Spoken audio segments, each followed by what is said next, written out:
Hello dear students, welcome back to my YouTube channel. So in this video we are discuss most important questions of unit second, that is kinematics. बेटा kinematics के अंदर दो chapters हैं, chapter number 3 and chapter number 4. Chapter number 3 बहुत छोटा सा chapter है, देख सकते हो कि बिल्कुल थोड़ा छोटा सा चैप्टर है. फ्रेम ऑफ रेफरेंस 1 मार्क्स का क्वेश्चन हो सकता है. Motion in a straight line जिसमें पोजीशन टाइम ग्राफ है, स्पीड एंड वेलोसिटी है. ये सारे छोटे छोटे टॉपिक्स हैं जिसमें से 1 या 2 मार्क्स का कोई क्वेश्चन, एमसीक्यूज एक्सेट्रा बन सकते हैं. नेक्स्ट है elementary concept of differentiate and integration for, जैसे मोशंस की जो डेरिवेशंस है वो छोटे छोटे पार्ट्स हैं. Uniform and non uniform motion जिसकी छोटी सी डेफिनेशन है, average speed, instantaneous speed, uniform acceleration motion, velocity time, ये सारी बेटा छोटी छोटी 1 मार्क्स की डेफिनेशंस हैं. इसके एग्जांपल्स हो सकते हैं, इसके ग्राफ्स पूछे जा सकते हैं. नेक्स्ट है velocity time and position time graph. ये भी बेटा ग्राफ है और ग्राफ्स में 1 या 2 मार्क्स के क्वेश्चंस बन सकते हैं. Last one is a relation for the uniformly acceleration motion graphical treatment. बेटा ग्राफिकल ट्रीटमेंट जिसमें आप लोग इक्वेशन ऑफ मोशन पढ़ोगे. Equation of motion v is equal to u plus a t वाला, ठीक है, जिसमें आप लोग 3 इक्वेशंस करोगे. s is equal to u t plus half a t square and v square minus u square is equal to 2as. But यही एक question है जो थर्ड चैप्टर में एक लॉन्ग क्वेश्चन बन सकता है, मतलब 3 या 4 मार्क्स का, 3 या 5 मार्क्स का कोई क्वेश्चन बन सकता है. तो इकलौता क्वेश्चन यही है थर्ड चैप्टर के अंदर. इसका मतलब ये तो बिल्कुल मत छोड़ के जाओ क्योंकि यही इकलौता क्वेश्चन है. लॉन्ग क्वेश्चन भी की बात कर रही हूँ, इकलौता यही क्वेश्चन है अगर लॉन्ग क्वेश्चन थ्योरी में बने, ठीक है जी.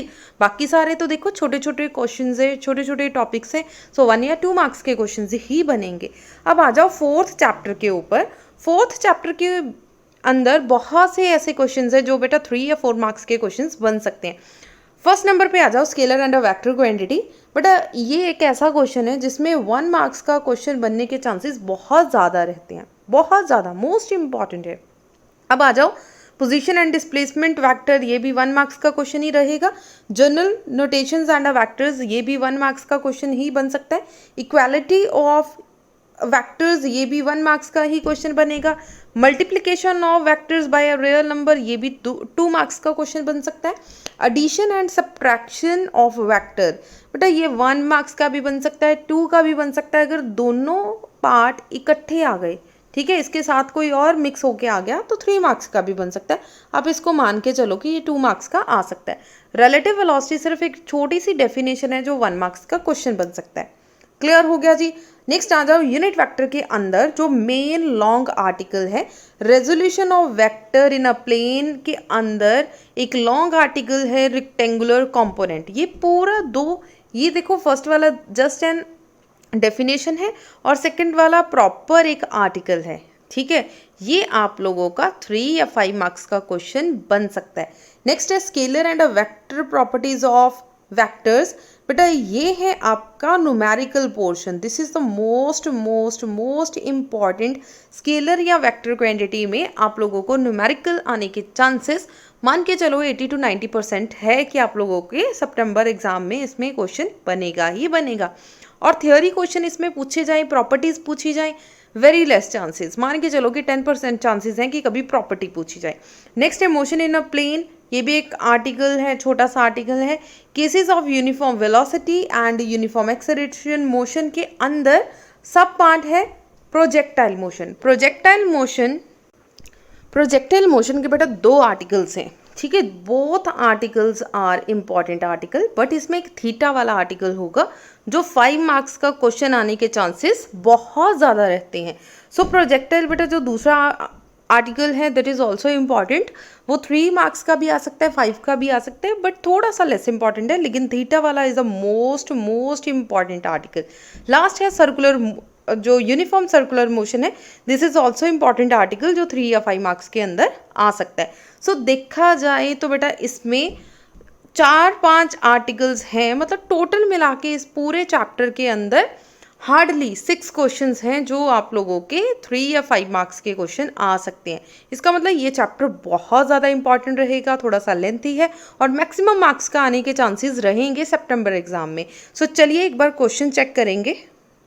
सो इसके पहले बेटा फर्स्ट डे की वीडियो आ चुकी है, सो आप ऑलरेडी अपलोडेड है। डिस्क्रिप्शन बॉक्स में भी आप लोगों को लिंक मिल जाएगा फर्स्ट डे वाला, जो मोस्ट इंपॉर्टेंट क्वेश्चन है यूनिट 1 के। एंड ये हमारा सेकेंड डे की वीडियो है, सेकेंड लेक्चर मतलब सेकेंड यूनिट की वीडियो है। क्लियर हो गया जी। सो यूनिट 2 के अंदर चैप्टर नंबर 3 और 4 रहेंगे, जो हमने सिलेबस के अंदर अभी अभी चेक किया है। सो चलिए, ये PDF अदरवाइज आप लोगों को टेलीग्राम चैनल पे मिल जाएगी। सबसे पहले आप इसमें सिलेबस मेंशन किया गया है। सिलेबस के बाद अच्छा, अगर कोई CBSE वाला बच्चा देख रहा है तो इसमें बहुत सारे सिलेबस जो टॉपिक्स हैं वो कट हैं, सो अपनी सिलेबस के अकॉर्डिंगली करना है। अब देखो, जो फर्स्ट आर्टिकल है, state triangle law of vector addition, find analytical the magnitude and direction of magnitude vector. बेटा ये जो आर्टिकल है, this is the most most most important article.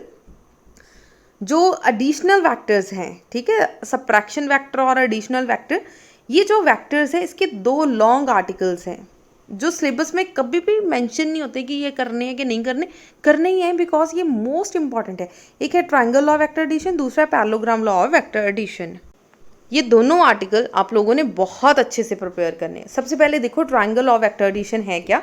It states that two vectors can represent in a magnitude and direction by the two sides of triangle taken in a same order। अच्छा, ये चीज़ बहुत अच्छे से कर लेना। Taken in a same order means same direction में 2 vectors लेने हैं, मतलब हेड के साथ ये आपकी टेल है और ये हेड, ठीक है। अगेन दिस इज टेल और ये कौन है, हेड, ठीक है जी। सो टेल के साथ हेड जो मीट हो, this is known as a same order. Then their resultant is represented completely by the third side. Third side जो होगा ट्राइंगल का, they are in a opposite direction. Opposite मतलब tail के साथ टेल मीट करेंगे, head के साथ head, मतलब इस तरीके से लिखेंगे, टेल के साथ टेल मीट कर रही है और हेड के साथ हेड, ये हो गया ऑपोजिट डायरेक्शन। अगर इस तरीके से है, this is same order, tail के साथ हेड, टेल के साथ हेड मतलब कि सेम ऑर्डर, टेल के साथ टेल और हेड के साथ हेड मतलब ऑपोजिट ऑर्डर, ठीक है जी। नेक्स्ट देखो, इसके अंदर इस तरीके से हम लोग एक डायग्राम बनाएंगे। जैसे ही हमने डायग्राम बनाई, थोड़ी सी छोटा कर लो इसको, ठीक है। इस तरीके से डायग्राम जैसे ही बनाई, ये 2 ट्राइंगल्स हैं इस तरीके से, और एरो डालना मत भूलना, अगर आपने एरो डालना भूल गए आपके मार्क्स कट जाएंगे, ठीक है जी। ये आपने P वेक्टर लिया और ये आपने एक Q वेक्टर लिया, इसका जो रिजल्टेंट होगा वो इस तरीके से होगा। अब ये इस तरीके की एक डायग्राम बन गई। सो परपेंडिकुलर तो कहीं नहीं बन रहा, सो हमने क्या किया, खुद परपेंडिकुलर ड्रॉ कर लिया इस तरीके से, यहाँ पे 90 डिग्री का एंगल बनाकर इस तरीके से छोटा सा ये जो एंगल बनेगा, this is known as a theta angle. So अपनी मर्जी से इसका कोई नाम रख दो, ABCD जो भी आपने रखना है रख के, उसके बाद सिंपल हमने जो पाइथागोरस थ्योरम अप्लाई की, पाइथागोरस थ्योरम अप्लाई करने के बाद जस्ट वैल्यूज पुट करें और इसका आंसर आ जाएगा, ठीक है। अदरवाइज इसकी प्रॉपर एक्सप्लेनेशन मैंने ऑलरेडी वीडियो में एक्सप्लेन की हुई है, उसकी भी सेकंड यूनिट की जो लिंक होगा आप लोगों को डिस्क्रिप्शन बॉक्स में मिल जाएगा। अगर फिर भी कोई प्रॉब्लम हो तो प्लीज़ कमेंट सेक्शन में दे देना, आप लोगों को प्रॉपर एक्सप्लेनेशन मिल जाएगी, ठीक है। ये हो गया आपका फर्स्ट क्वेश्चन। अब आ जाओ second question. Second question is parallelogram law of vector addition, which is the most most most important question, जिसके एग्जाम में आने के चांसेस 80% रहते हैं। सो 80% चांस है parallelogram law of vector addition आने के, सो इसे बहुत ही अच्छे से प्रिपेयर कर लो, ठीक है जी। इस बुक में छोटी सी मिस्टेक है कि इन्होंने एरो नहीं डाले हुए इस तरीके से, अगर आप एरो डालना भूल गए आपके मार्क्स कट जाएंगे, सो एरोज डालना मत भूलना, ठीक है जी। कुछ इस बुक में हल्की फुल्कियाँ मिस्टेक्स हैं, सो प्लीज़ जैसे बता रही हूँ वो थोड़ा सा कवर कर लेना, ठीक है जी। सो नेक्स्ट आ जाओ, ये इसकी बेटा डेरिवेशन सेम है, triangle law of vector addition और parallelogram law of vector addition, दोनों के स्पेशल केसेस भी सेम है, और जो इसकी डेरिवेशन है that is also almost same. So बहुत अच्छे से प्रिपेयर कर लेना। नेक्स्ट है explain polygon law of vector addition. Polygon law of vector addition, this question is also important बेटा, ये 2 मार्क्स में भी आ सकता है और 3 मार्क्स में भी आ सकता है। फर्स्ट और सेकंड क्वेश्चन 3 और 5 मार्क्स के लिए इंपॉर्टेंट है। Polygon law of vector addition is also important question जो 2 और 3 मार्क्स के लिए इम्पॉर्टेंट है। अब आ जाओ नेक्स्ट क्वेश्चन के ऊपर। बेटा ये polygon law of vector addition भी आप लोगों को सिलेबस में डायरेक्ट देखने को नहीं मिलेगा। नेक्स्ट है कैलकुलस मेथड। अच्छा, कैलकुलस मेथड हमारे सिलेबस में कहीं पे भी मेंशन नहीं है कि कैलकुलस मेथड, वहाँ पे लिखा है ग्राफिकल मेथड। ठीक है, ग्राफिकल मेथड। ग्राफिकल मेथड मतलब ग्राफ्स के साथ आप लोगों ने करना है, इंटीग्रेशन के साथ नहीं करना। सो ये जो फोर्थ क्वेश्चन है ये आप लोग छोड़ के जा सकते हो। बहुत से टीचर्स ये वाला मेथड करवाते हैं, दैट इज़ वाई मैंने पीडीएफ में डाल दिया कि अगर करवाया हुआ है आपके क्लास टीचर ने तो करके जाओ, अगर नहीं करवाया तो ये फोर्थ क्वेश्चन जो आप लोग छोड़ के जाओगे, ये सिलेबस में मेंशन नहीं है, सो आप लोगों ने नहीं करना। ठीक है, फिफ्थ भी इसी का ही पार्ट है। अदरवाइज काफ़ी टीचर्स हैं जो इसको अलग से भी करवाते हैं। अदरवाइज ये थोड़ा सा अन इम्पॉर्टेंट क्वेश्चन है, ये फोर्थ एंड फिफ्थ आप लोग छोड़ के जा सकते हो। नेक्स्ट है what is the nature and importance of position time graph और यूनिफॉर्म मोशन। मैंने जैसे आपको बताया कि पोजीशन टाइम ग्राफ हो गया, वेलोसिटी टाइम ग्राफ हो गया, इसके ग्राफ्स आएंगे 2 मार्क्स के, जो थोड़ा सा लेस इम्पॉर्टेंट है। क्योंकि थोड़ा सा लेस इम्पॉर्टेंट है तो आप लोग इस पर थोड़ा सा कम फोकस कर सकते हो। ठीक है जी, अगर इनमें से कोई किसी भी क्वेश्चन में, जैसे 6-7 क्वेश्चन मैंने कहीं पे भी एक्सप्लेन नहीं करे, अगर इनमें कोई दिक्कत हो तो आप लोग प्लीज़ कमेंट सेक्शन में दे देना, आप लोगों को एक्सप्लेन कर दूंगी। 6th और 7th बेटा वेलोसिटी टाइम ग्राफ या इस तरीके के हैं, ये ग्राफ्स अच्छे से प्रिपेयर कर लेना क्योंकि ये एमसीक्यूज में पूछे जा सकते हैं। नेक्स्ट है dot product of a vector. अब देखो डॉट प्रोडक्ट और इसकी जो प्रॉपर्टीज हैं, डॉट प्रोडक्ट और स्केलर प्रोडक्ट, बेटा इसकी ये जो क्वेश्चन है डेरिवेशन, ये आने के चांसेस हार्डली 10% है।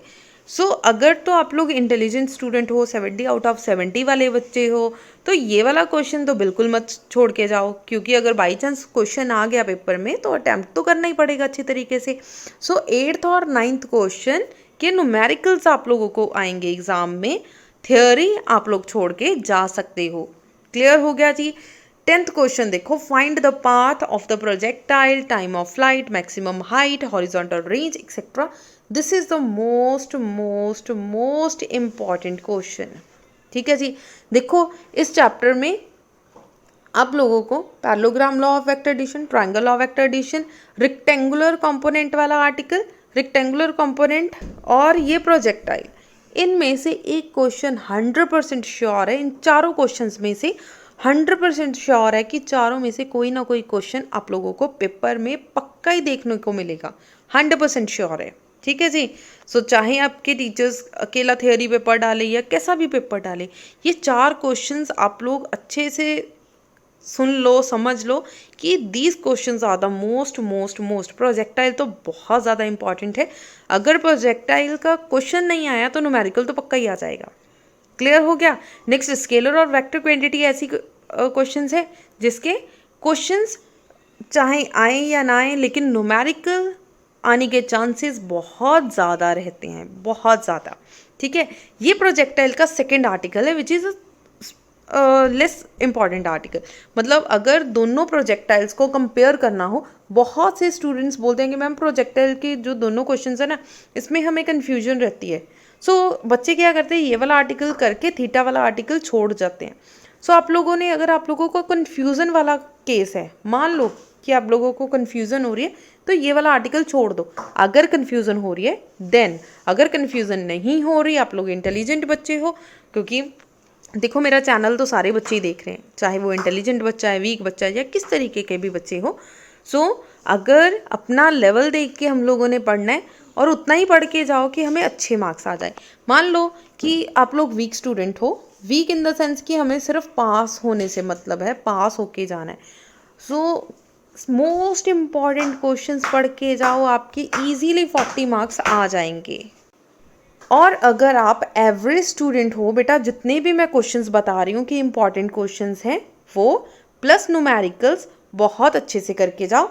अगर आप लोग इंटेलिजेंट बच्चे हो, बेटा आप लोगों के पास मॉडर्न की बुक या दिनेश की बुक या जिस भी मर्जी ऑथर की बुक्स आप लोगों के पास है, उसके MCQs, filling the blanks, true false, 1 marks के क्वेश्चन, पैक क्वेश्चंस, सब कुछ पढ़ के जाओ। किसी तरीके की कोई डाउट आ जाए तो कमेंट सेक्शन में पूछिएगा, आपको आंसर ज़रूर मिलेगा। ठीक है, ये टोटल बचे 11 क्वेश्चंस है, देखने में 11 क्वेश्चंस है, otherwise there are only 4 questions जो आप लोगों को बहुत अच्छे से प्रिपेयर करने हैं चैप्टर नंबर 4 में से। ठीक है, ये आ गया बेटा आपका वेलोसिटी टाइम ग्राफ, जिसे इक्वेशन ऑफ मोशन बोला जाता है। ठीक है, जो मैंने अभी बोला ना कि इंटीग्रेशन मेथड, कैलकुलस मेथड नहीं करना, ग्राफिकल मेथड करना है, हमारे सिलेबस में ग्राफिकल मेथड है। ये रहा वो article which is most most most important article chapter 3 का, यूनिट 2 का, चैप्टर 3 का इकलौता लॉन्ग क्वेश्चन, इकलौता। अगर आप लोगों को चॉइस रहेगी पेपर में, डेफिनेटली ये वाला मान के चलो कि 100% श्योर है कि क्वेश्चन आएगा ही आएगा। क्लियर हो गया जी? बहुत ज़्यादा इजी टॉपिक है, बहुत अच्छे से प्रिपेयर करके जाना, और इसके न्यूमेरिकल्स भी बेटा इतने ही इम्पॉर्टेंट है। सो अगर आप लोगों को वीडियो अच्छी लग रही है तो प्लीज़ वीडियो को लाइक कर दीजिए, मैक्सिमम शेयर कर दीजिए। अगर बेटा मेरे चैनल पे फर्स्ट टाइम आए हो तो चैनल को सब्सक्राइब ज़रूर करिए, और अपने फ्रेंड सर्कल तक जितना चैनल को शेयर कर सकते हो चैनल को शेयर करें। Thank you so much.